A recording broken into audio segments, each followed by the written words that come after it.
calendario a la palabra de vida de enero se refiere a la Semana de Oración por la Unidad de los Cristianos, que en el hemisferio norte se celebra del 18 al 25 de enero. Este año los textos han sido preparados por un grupo ecuménico coordinado por la Iglesia Apostólica Armenia y nos refieren a la carta a los Efesios, capítulo 4, versículo 4. Un solo cuerpo y un solo espíritu, como una es la esperanza a la que han sido llamados.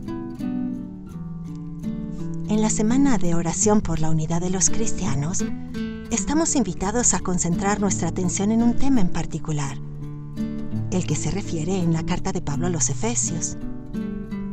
En las llamadas cartas de la prisión, Pablo se dirige a sus destinatarios, exhortándolos a dar un testimonio creíble de su fe, a través de la unidad, basada en una única fe, un solo espíritu y una sola esperanza, solo a través de la cual se da testimonio de Cristo como cuerpo.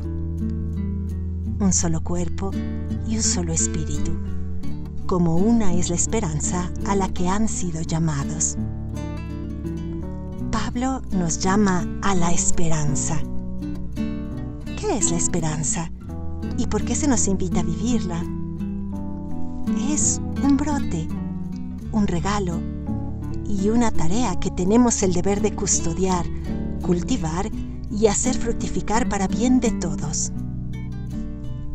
La esperanza cristiana nos encomienda situarnos en la delgada línea del cordal, esa frontera donde nuestra vocación nos exige elegir cada día y en cada momento ser fieles a la fidelidad de Dios por nosotros.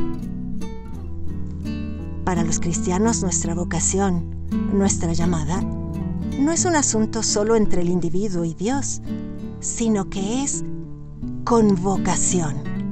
Es decir, somos llamados juntos. Es la llamada a la unidad entre quienes se comprometen a vivir el Evangelio. En las intervenciones y escritos de Chiara Lubich encontramos a menudo referencias explícitas a la unidad como aspecto propio de su espiritualidad. Esta es fruto de la presencia de Jesús entre nosotros, y esta presencia es fuente de una profunda felicidad. Si la unidad es tan importante para el cristiano, entonces nada se opone tanto a su vocación como el faltar a ella.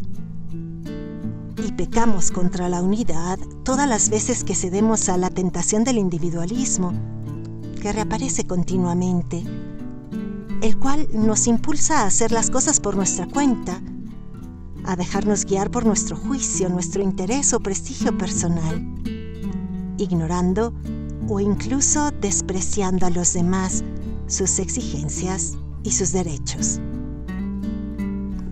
Un solo cuerpo y un solo espíritu, como una es la esperanza a la que han sido llamados. En Guatemala hay un diálogo muy activo entre los miembros de distintas iglesias cristianas. Nos escribe Ramiro: preparamos la Semana de Oración por la Unidad de los Cristianos junto con un grupo de personas de distintas iglesias. En el programa se incluye un festival artístico preparado con los jóvenes y varios actos en las distintas iglesias. La Conferencia Episcopal Católico nos pidió que continuásemos con la experiencia, preparando también un momento de intercambio con un grupo de obispos católicos y personas de distintas iglesias que habían confluido desde toda América para un encuentro dedicado al aniversario de los 1700 años del Concilio de Nicea. Más allá de estas actividades, experimentamos muy fuerte la unidad entre todos nosotros y los frutos que ella trae consigo: fraternidad, alegría y paz. Un solo cuerpo y un solo espíritu, como una es la esperanza a la que han sido llamados.